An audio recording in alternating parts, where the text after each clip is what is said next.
नमस्कार, आप देख रहे हैं प्रदेश का सबसे भरोसेमंद news channel India news Uttar Pradesh Uttarakhand. मैं आयुष्पाल आपका स्वागत करता हूं स्पेशल रिपोर्ट में। आज चर्चा करेंगे मणिशंकर अय्यर के पाकिस्तान प्रेम को लेकर। दरअसल कांग्रेस नेता मणिशंकर अय्यर मुंह खोलते हैं तो विवाद होता है, खासकर लोकसभा चुनाव के वक्त। वो कभी प्रधानमंत्री नरेंद्र मोदी को नीच कहते हैं तो कभी पाकिस्तान राग आपते हुए नजर आते हैं। कांग्रेस नेता और पूर्व केंद्रीय मंत्री ने फिर से पाकिस्तान पर कुछ कहा है और जबरदस्त विवाद हो गया है। सोशल मीडिया प्लेटफॉर्म पर उनका बयान वायरल हो रहा है। भारत को चाहिए कि पाकिस्तान को इज्जत बख्शे, यह सुझाव है कांग्रेस नेता और पूर्व केंद्रीय मंत्री मणिशंकर अय्यर का। लोकसभा चुनाव के दौरान अपने विवादित बयानों का सिलसिला जारी रखते हुए अय्यर ने यहां तक कह दिया है कि भारत ने पाकिस्तान को इज्जत नहीं दी तो संभव है कि वो परमाणु बम से हमला कर दें। अय्यर के इस बयान पर बवाल मचा हुआ है। एक इंटरव्यू में दिए गए इस बयान को अप्रैल महीने का बताया जा रहा है। मणिशंकर अय्यर ने कहा है कि भारत को पाकिस्तान को इज्जत देना चाहिए। बयान उनका सामने आया है, हमें यह नहीं भूलना चाहिए कि उसके पास भी परमाणु बम है। कोई सरफिरा आया तो हम पर भी इसका इस्तेमाल कर सकता है। आगे उन्होंने क्या कुछ कहा है, मुझे ये समझ में आता है कि नरेंद्र मोदी सरकार ये कहती है कि हम पाकिस्तान से बात नहीं करेंगे क्योंकि वहां आतंकवाद है। अय्यर का यह बयान अप्रैल 2024 का बताया जा रहा है, जो अब काफी वायरल हो रहा है। अय्यर यही नहीं रुकते हैं, वो कहते हैं कि उनका मसला पावर कहूटा से रखा हुआ है। अय्यर का कहना है कि हम अगर विश्वगुरु बनना चाहते हैं तो दुनिया को यह एहसास। मणिशंकर अय्यर से पहले ये तमाम बयान जो है उनकी ओर से सामने आ रहे हैं। ओवरसीज कांग्रेस के अध्यक्ष सैम पित्रोदा का भी विवादित बयान लगातार सामने आया है। उन्होंने कहा था कि चुनाव के बीच उनका बयान जो है वो भी काफी वायरल हो रहा था, जिसमें कांग्रेस की काफी किरकिरी हुई थी। उन्होंने भारत में विरासत टैक्स लगाने की बात कही थी। इस पर राहुल गांधी को सफाई भी देना पड़ी थी। पित्रोदा ने 2 दिन पहले दक्षिण भारत को अफ्रीका जैसा दिखने वाले लोग बताए थे। अफ्रीका के लोग जो होते हैं वो दक्षिण भारत जैसे दिखते हैं, इस तरीके का बयान उनकी ओर से सामने आया था। और इस पर प्रधानमंत्री नरेंद्र मोदी ने कहा था कि कांग्रेस के लोग चमड़े का रंग देखकर देश के लोगों को बांट रहे हैं। पित्रोदा का बयान से कांग्रेस की किरकिरी लगातार हुई है। इससे कुछ घंटे बाद ही पित्रोदा ने कांग्रेस ओवरसीज प्रेसिडेंसी पद से इस्तीफा भी दे दिया था। तो कुल मिलाकर मणिशंकर अय्यर के बयान पर मचे घमासान को लेकर स्पेशल रिपोर्ट में चर्चा करेंगे। एक खास पैनल हमारे साथ मौजूद हैं और उनसे तमाम बयान और तमाम बातचीत को लेकर हम बातचीत करने वाले। जिस तरीके से मणिशंकर अय्यर का बयान सामने आया है, हमारे पास एक पैनल है और इन पैनल से हम चर्चा करेंगे कि यह बयान जिस तरीके से आया यह कांग्रेस को कितना नुकसान दे सकता है। लेकिन पहले आपको मणिशंकर अय्यर का वो बयान सुनाते हैं। ये कि वो भी एक सॉवरेन मुल्क है और कि उनकी भी इज्जत है, और उस इज्जत को कायम रखते हुए आप उनसे जितनी कड़ी बात करना चाहते हो करो, लेकिन बात तो करो। बंदूक को लेकर आप घूम रहे हो और उससे क्या हाल मिला? कुछ नहीं, तनाव बढ़ते जाता है। और कोई भी पागल वहां आ जाए तो क्या होगा देश का? उनके एटम बॉम्ब है। ये भी है। हाँ, हमारे पास है, लेकिन किसी पागल ने हमारे बम को लाहौर स्टेशन में फूटा तो 8 सेकंड के 8 पल के अंदर उसकी जो रेडियो एक्टिविटी है वो अमृतसर पहुंचेगी। ये भी है, इतना पास तो में हम। ऐसे बम वगैरह रखकर आप उसको इस्तेमाल करने का रोको। लेकिन यदि आपने उनसे बात की, उनको इज्जत अफजाया, तो तभी जाकर वो अपने बम के बारे में नहीं सोचेंगे। लेकिन आपको उनको ठुकरा दिया और बच्चे जैसे कुट्टी कहते रहे, तो कोई पागल वहां आ जाए वो बम निकाल ले। मस्कुलर पॉलिसी, यदि आपके मसल्स हों और उनके मसल्स ना हों, मैंने अभी आपको बता दिया है वो जो हकीकत हम सबको पता है कि मसल्स उनके कहूटा में पड़े हुए हैं। लोकसभा चुनाव 2024 में करारी पराजय की सुनिश्चित संभावना देख करके ये सारे कांग्रेसी बौखला गए और जिन्हें भारत की सेना पर भरोसा नहीं है, भारत के सेना के पास जो दुनिया के सबसे सक्षम अस्त्र और शस्त्र का भंडार है उस पर भरोसा नहीं है, तो उन्हें भारत में रहने की जगह पाकिस्तान जाना चाहिए। ये कि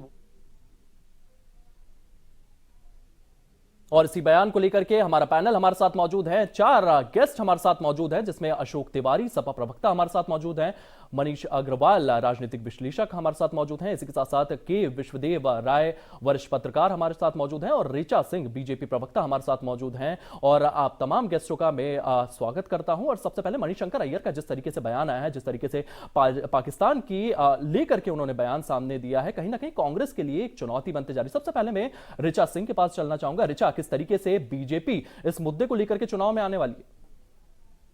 देखिए, ये बहुत ही शर्मनाक बयान है जो मणिशंकर अय्यर का आया। और ये सिर्फ मणिशंकर अय्यर का बयान नहीं, ये कांग्रेस की सोच है।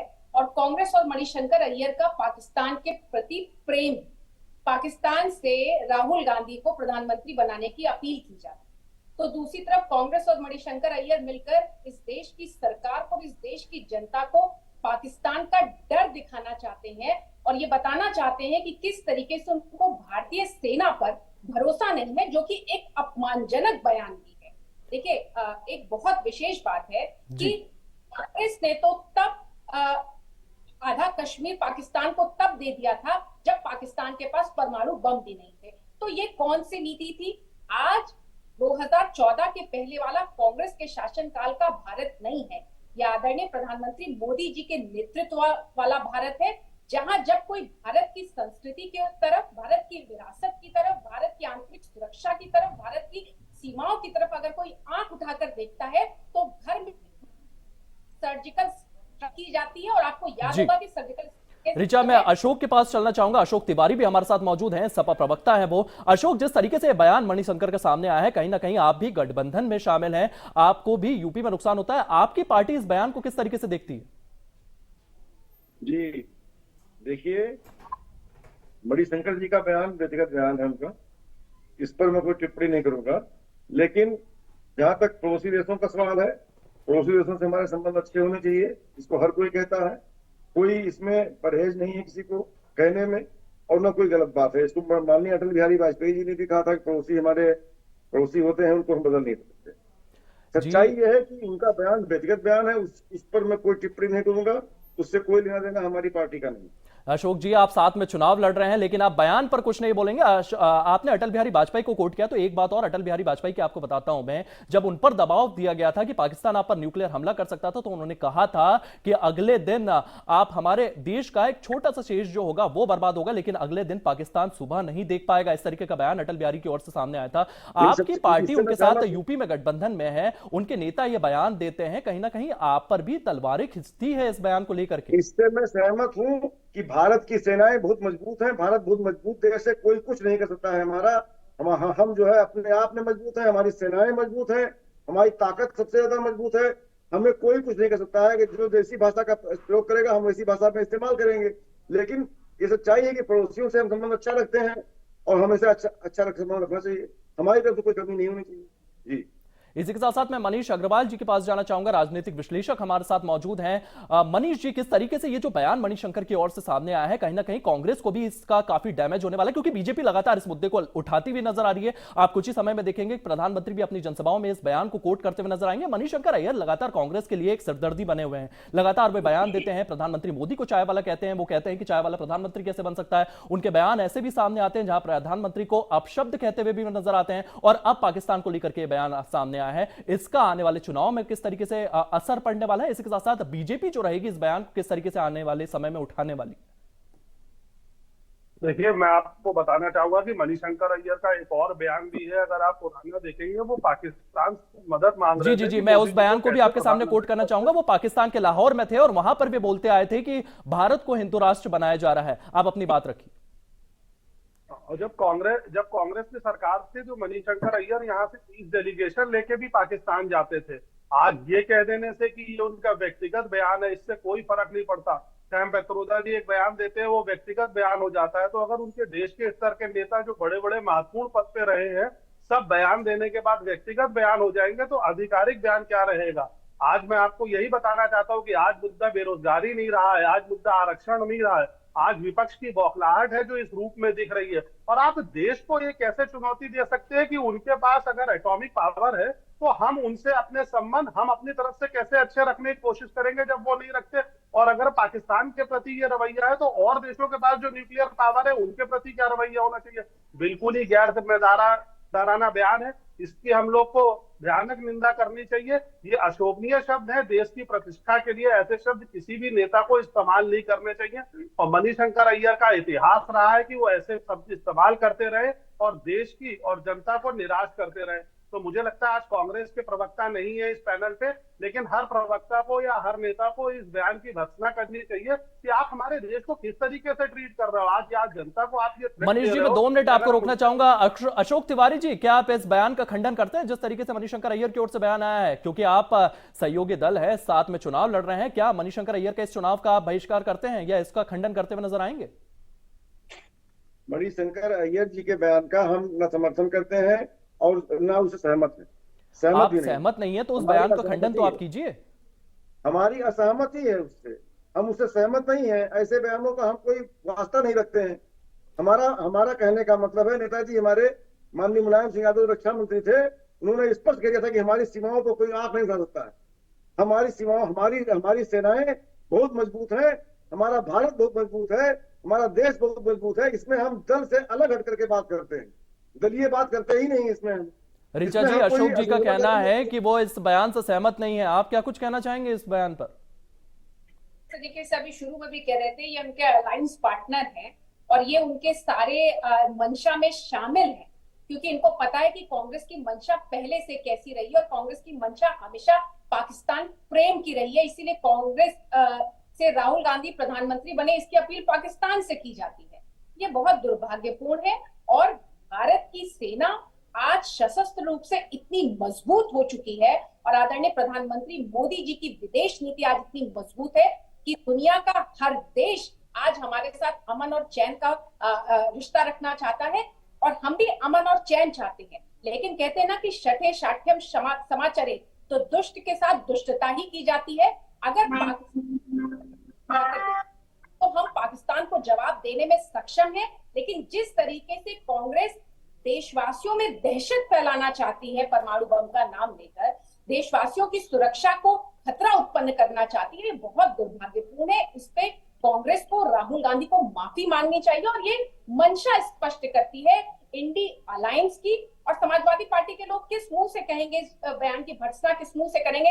ये तो वोट जिहाद करने की बात कर रहे हैं, ये तो पाकिस्तान की भाषा बोलते हैं कि वोट जिहाद कर देना चाहिए, लव जिहाद का समर्थन करते हैं। तो समाजवादी पार्टी के पास तो नैतिक बल नहीं है कि वो इसकी भर्त्सना कर सके और अभी तक कोई भी आधिकारिक बयान समाजवादी पार्टी का भर्त्सना का आया भी नहीं। अशोक जी, ऋचा जी साफ तौर पर कह रही हैं आप लोग इस बयान को नकारेंगे नहीं, आप इस बयान को लेकर के कोई प्रतिक्रिया आपकी ओर से नहीं आ रही है, आपका क्या कुछ कहना है? हमें इस बयान से क्या लेना देना? आप यूपी में उनके साथ हैं, आप यूपी में उनके साथ चुनाव लड़ रहे हैं। कन्नौज में और कानपुर में अखिलेश यादव और राहुल गांधी साथ साथ चुनाव लड़ रहे हैं, दोनों अभी चुनावी रैलियां कर रहे हैं। इस तरीके के बयान जब आते हैं तो कहीं ना कहीं आपका भी एक रोल प्ले रहता है कि आपके जो सहयोगी हैं, अगर उनकी ओर से ऐसे बयान आ रहे हैं तो आपको भी जनता को तो जवाब देना पड़ेगा ना अशोक जी। अरे किसी भी दल के एक सामान्य नेता का बयान आता है, कोई प्रवक्ता तो है सामान्य नेता, पहली बात अशोक जी मैं कोट करना चाहूंगा, वो सामान्य नेता नहीं है, वो कांग्रेस के बड़े नेता माने जाते हैं और कांग्रेस के शीर्ष नेतृत्व के काफी करीबी माने जाते हैं। जो कुछ भी है इस पर आप कांग्रेस से पूछिए, और जहां तक हमारा सवाल है हम उनको महत्व नहीं देते हैं। इसी के साथ साथ मैं के विश्वदेव राव भी हमारे साथ मौजूद हैं, वरिष्ठ पत्रकार, वो जो हैं उनसे भी राय ले लेते हैं। जिस तरीके से विश्वदेव जी ये बयान सामने आया है, किस तरीके से आप इसको देख रहे हैं और आने वाले समय में बीजेपी इसको कैसे उठाते हुए नजर आने वाली? आयुष भाई, पहले 2 बातें अपडेट कर दूं आपको। पहली बात तो मणिशंकर अय्यर कह रहे हैं अब कि ये उनका पुराना बयान है जो बीजेपी उठा रही है। मैं उनको बता दूं, ये पुराना बयान नहीं है, पूरा वीडियो देखिए, उसमें साफ साफ वो बता रहे हैं कि 10 साल से कुछ नहीं हुआ है इस मसले में। तो मतलब वो रिसेंट बयान है, वीडियो से ही मालूम चल जाता है। दूसरा, कांग्रेस ने खुद ही कह दिया है स्टेटमेंट इशू करके कि मणिशंकर अय्यर के इस बयान से हमें कोई मतलब नहीं है, हम इससे अपने आप को अलग करते हैं। इसी के साथ साथ बात विश्वदेव जी, मैं आपसे जानना चाहूंगा, जिस तरीके से सैम पित्रोदा के बयान आते हैं, सैम पित्रोदा लगातार कांग्रेस की कब्र खोदते हुए नजर आते हैं, लगातार वे अलग अलग से बयान देते हैं। दूसरी तरफ आप देखते हैं मणिशंकर अय्यर के बयान सामने आते हैं तो कहीं ना कहीं कांग्रेस का अंतर खाने ही विरोध में लगी हुई है। इस तरीके के बयान जब देते हैं तो कहीं ना कहीं बीजेपी के पक्ष में भी एक माहौल बनता हुआ नजर आता है। देखिए आयुष भाई, मैं इसमें आगे जोड़ दूं, जो समाजवादी पार्टी के प्रवक्ता हमारे सीनियर बता रहे हैं, वरिष्ठ हैं वो, वो कह रहे हैं कि उनका पर्सनल बयान है, हम इससे अपने सहमत नहीं है। सहमत असहमति की बात नहीं होती। जब देश की बात आती है तो माननीय मुलायम सिंह यादव जी ने भी साफ साफ, पहले रक्षा मंत्री थे जो सियाचिन गए थे ग्लेशियर, आज तक कोई रक्षा मंत्री वहां गया नहीं था। वहां उन्होंने कहा था चीन हमारा सबसे बड़ा दुश्मन है। उन्होंने पाकिस्तान के ऊपर भी यही कार्रवाई करी थी। ये कहने में क्या दिक्कत है कि जो गलत है उसको गलत कहने में दिक्कत क्या होती है? मुझे ये नहीं समझ में आ रहा है। मनीष भाई की जो बात है उससे मैं सहमत हूँ। देखिए, जो नेता, जो ये सब जो नेता जैसे सैम पित्रोदा है, वो विदेश में रह के बयान दे देते हैं। ये मणिशंकर अय्यर एक बयान दे रहे हैं। मणिशंकर अय्यर कहाँ है? पिछले दो चुनावों से तो उनका कोई चेहरा ही नहीं देखा, किसी चैनल पे, ना किसी अखबार में, कहीं कोई राइटअप नहीं देखा। वो अपने आप को हाईलाइट करने के लिए कि हाँ भाई मैं भी हूं दुनिया में, तो ऐसे बयानबाजी देंगे। देश के खिलाफ बयानबाजी कहीं किसी भी स्तर पे मंजूर नहीं होनी चाहिए और किसी भी पार्टी को मंजूर नहीं करनी चाहिए। आज भाई ये हमको इजराइल, यूएस, इन सब देशों से ये सीखना पड़ेगा। वहां पर अगर देश विरोधी बयान होता है तो उस पर कार्रवाई होती है। ये भारत को अब आने वाले समय में कुछ न कुछ ठोस कदम, कानूनी कदम लेने पड़ेंगे कि ऐसे बयानबाजी नेता वोट बैंक चुनने के लिए ना कर पाए। अशोक तिवारी जी, जिस तरीके से अभी बात रखी है विश्वदेव जी ने, उन्होंने साफ तौर पर कहा है कि देश को एकजुट होना चाहिए। जब इस तरीके के बयान सामने आते हैं तो कहीं ना कहीं देश को एकजुट होना चाहिए और बाहरी शक्तियों से हमें लड़ना चाहिए। उन्होंने बड़ा प्यारा कोट किया कि इजराइल और अमेरिका जब उनके खिलाफ इस तरीके के बयान आते हैं तो उन नेताओं के खिलाफ सख्त से सख्त कार्रवाई की जाती है, सहयोगी दल जो है उनका विरोध करते हुए। लेकिन सपा यहां पर क्यों खड़ी नहीं हो रही है? सपा को भी इस बात का खंडन करना चाहिए, इस बात का विरोध करना चाहिए जिस तरीके का मणिशंकर अय्यर का बयान सामने आया। देखिए, किसी चीज को तूल देना, किसी एक चीज हल्के बयान को, किसी व्यक्ति के जो कि वैल्यूलेस बयान हो, कोई उसका मतलब ना हो, उस पर हम क्या टिप्पणी करेंगे? दूसरी बात, विष्णु जी की बात से मैं सहमत हूँ। देश की एकता और अखंडता का जहां सवाल है, उस पर पूरा देश एक है। चलिए, राजनीति से ऊपर उठ करके एक है, हम सब एक है। हम सब पूरी ताकत से किसी भी दुश्मन देश को पूरी चेतावनी देते हैं और उससे लड़ने के लिए तैयार रहते हैं। लेकिन जहां तक सवाल है, पड़ोसी देशों से अच्छा संबंध रखना चाहिए, उसको माननीय अटल जी ने भी कहा था। उस पर भी हम लोग चलते हैं, उस पर भी प्रयास करते हैं। हम अपनी तरफ से कोई गलती नहीं करते हैं, अपनी तरफ से कोई गलत काम नहीं करते हैं। कोई अगर गलत करेगा तो उसको छोड़ेंगे नहीं, उसको फिर घुस के मारेंगे। सवाल इस बात का है, हम सब एक हैं, हम सब एकता अखंडता में विश्वास करते हैं और कहीं से ऐसे बयानों का समर्थन नहीं करते हैं। जी, इसी के साथ साथ मनीष अग्रवाल जी भी हमारे साथ मौजूद हैं। मनीष जी, जिस तरीके से सपा की ओर से भी बयान आया, अभी ही अशोक तिवारी जी कहते हुए नजर आए हैं कि हम सब एक हैं, लेकिन इस तरीके का बयान जो होता है उसका एकजुटता के साथ खंडन किया जाना चाहिए। आप साफ तौर पर बोल रहे हैं परमाणु स्टेट है, हम पर कभी भी बम गिरा सकता है, उसकी कंडीशन क्या है? आज यूएन में जाके वो फंड मांग रहे हैं, उनकी स्थिति जो है, आर्थिक स्थिति ठीक नहीं है, लाइनों में लोग खड़े रहते हैं, वहां पर जाकर किराना वो वहां से लेते हुए नजर आ रहे हैं। 250 रुपए किलो आटा, शक्कर, चीनी के भाव वहां पर बढ़ते जा रहे हैं। ये स्थिति उस देश की है और कहीं ना कहीं इस तरीके के बयान जब आते हैं, हम क्यों कन्वर्सेशन उनके साथ करें? आतंकवाद वो हमारे देश में भेजते हैं, हम अपनी कैपेबिलिटीज पे ग्रो कर रहे हैं, हम किसी पे डिपेंडेंट नहीं है, ना हमारा देश डिपेंडेंट है ना हम डिपेंडेंट है, हम क्यों बात करेंगे पाकिस्तान से? आयुष जी, मैं इसमें एक चीज और जोड़ना चाहता हूँ। आप इस संदर्भ को देखिए कि आज राहुल गांधी जी की पहली रैली हो रही है इस चुनाव में 3 फेज के बाद यूपी में, और आज सुबह से ये बयान पिक्चर में आता है। इसका जरूर कोई ना कोई कारण है, वरना ये पहले दिन इलेक्शन में क्यों नहीं आया और 10 दिन बाद क्यों नहीं आया? आज भले ही उसे कांग्रेस आधिकारिक रूप से डिनाई कर दे और सपा के प्रवक्ता भी कह रहे हैं कि हमारा इससे कोई मतलब नहीं है, लेकिन आज इसका आना और आज ही इन लोग की 2 रैली यूपी में होना, इसका कोई ना कोई पॉलिटिकल सिग्निफिकेंस जरूर है जो ड्रॉ करना चाहते हैं, जो उनकी कोशिश है। कितना कामयाब होता है या नहीं होता है, ये एक विचार का प्रश्न है। लेकिन क्या देश के प्रति ऐसे बयान आने चाहिए और सिर्फ ये कह के इस बात से खत्म कर देना चाहिए कि वो हमसे नहीं जुड़े हैं या हम उनके बयान का खंडन करते हैं? वो मंत्री रह चुके हैं। सामाजिक जीवन में जो भी आदमी आता है उसको अपने शब्दों पे कंट्रोल करना चाहिए, क्योंकि उसके शब्द बहुत से लोग सुनते हैं, वो बहुत सी चीजों से जुड़ा होता है।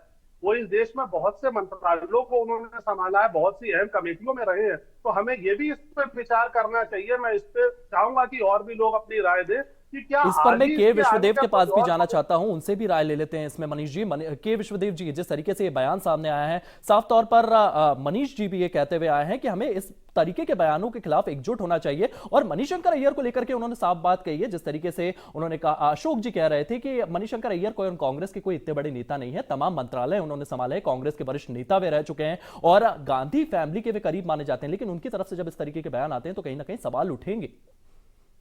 हरीश भाई, यही बात है, बात बिल्कुल सही है, मनीष भाई का इशारा बिल्कुल सही है कि क्यों आज ही के दिन, क्यों इसके कई कारण भी हो सकते हैं। देखिए, अगला फेज चुनाव का जो है वो बहुत महत्वपूर्ण है और ज्यादातर जो चुनाव है वो दक्षिण भारत में, मणिशंकर अय्यर दक्षिण भारत से ही आते हैं। उनका कहीं ना कहीं वो प्रभाव डालने की कोशिश कर रहे हैं कि इस तरीके का माहौल बनाया जाए कि वहां ध्रुवीकरण हो और इस तरीके से वोट परसेंटेज बने कि कांग्रेस को फायदा हो। लेकिन ये सब बयान, देश विरोधी बयान का कोई मायने नहीं होता है। आप राजनीतिक बयानबाजी इस तरह से नहीं दे सकते। और ये जो बयान दिया है इन्होंने, इसका ये पूरा इंटरव्यू सीरीज है। आप इसको सिर्फ एक इकलौता बयान नहीं कह सकते। ये इसके साथ आगे पीछे उनका ये कहना कि एटम बम है पाकिस्तान के पास तो भारत डर के रहे, ये तो बेतुकी बात है। आज के मोदी सरकार की इस विषय में तारीफ होनी चाहिए कि उसने बहुत सख्ती से बात करी है।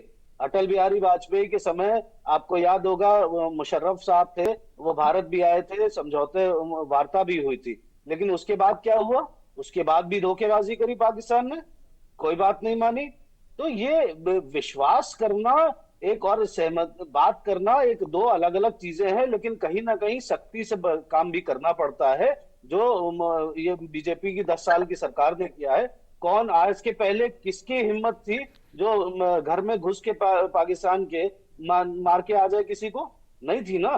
तो आप ये बयानबाजी, इस तरह का माहौल पैदा करना, ये गलत है। मुझे लगता है इस विषय में राजनीति नहीं होनी चाहिए। जी, अब मेरे पास समय क्योंकि कम है, मैं आखिरी रिएक्शंस आप लोगों से लेना चाहता हूं। सबसे पहले मैं अशोक तिवारी जी के पास जाना चाहता हूं। अशोक तिवारी जी, आप इजराइल को देख रहे हैं, दुनिया भर से विरोध हो रहा है, लेकिन फिर भी गाजा में घुसकर मार रहे हैं और कहीं ना कहीं वैसी पॉलिसी जो है वो हम भी अपना रहे हैं। हमारे पड़ोसी, हम आंख से आंख मिलाकर बात करेंगे, आंख झुकाकर बात नहीं करेंगे, साफ तौर पर हमारे प्रधानमंत्री कहते हुए नजर आ रहे हैं। लेकिन जब विपक्ष की ओर से कहीं ना कहीं अंतर से ही आप बाहरी हमलों से तो बच जाएंगे, लेकिन जब अंदरूनी हमले इस तरीके के होंगे आप नहीं बच पाएंगे। इसको लेकर के आपकी आखिरी प्रतिक्रिया? अपनी सेनाओं पर हमें पूरा भरोसा है। हमारी सेनाएं सर्वाधिक मजबूत सेनाओं में से आती हैं। भारत एक मजबूत देश है, एक ताकतवर देश है और इस एकता और अखंडता के मामले में, देश की एकता और अखंडता के मामले में हम दलीय एकता रखते हैं।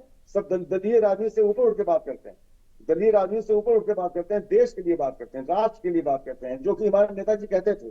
गुलाम सिंह यादव जी का संकल्प था ये कि राष्ट्र सबसे ऊपर। आज माननीय अखिलेश यादव जी का भी हमारे नेतृत्व का, राष्ट्रीय अध्यक्ष जी का ये संकल्प है कि राष्ट्र सबसे ऊपर है, राष्ट्र से कोई समझौता नहीं करेंगे। और हमारा भारत बहुत शक्तिशाली है और हम शक्तिशाली रहेगा। पड़ोसियों से संबंध अच्छा रखेंगे, लेकिन पड़ोसियों से दबेंगे नहीं, कहीं किसी भी चीज में हम दबने वाले नहीं। जी मनीष अग्रवाल जी, इस बयान को लेकर के आपकी आखिरी प्रतिक्रिया, और कहीं ना कहीं मुझे इस बात का भी जिक्र कीजिएगा कि आने वाले समय में इस बयान को बीजेपी किस तरीके से उठाने वाली है और कांग्रेस के लिए आने वाले चुनाव के फेसेस में कितना मुश्किल होने वाला है बयान। देखिए, मेरा मानना है कि भाजपा को इस बयान को जरूर उठाना चाहिए, क्योंकि ये पॉलिटिकल बयान नहीं है, ये देश विरोधी बयान है। तो जो पार्टी देश में है, शासन कर रही है, उसको इस बयान को जरूर उठाना चाहिए और लोगों तक ये मैसेज पहुंचानी चाहिए कि इस तरीके के बयानों को वो सुन के तरजीह ना दे। क्योंकि देश की सेना बहुत अच्छी है, ये हम सब मानते हैं, लेकिन उसका मनोबल बढ़ाने का काम हम आपको ही करना पड़ेगा। इस तरीके का बयान जो है कहीं ना कहीं मनोबल गिराने के रूप में प्रयोग आते हैं। इसलिए हम लोगों को, भाजपा को, सबको इस बयान की भर्त्सना करनी चाहिए और कोशिश करनी चाहिए कि आगे ऐसे बयान फिर से ना आए।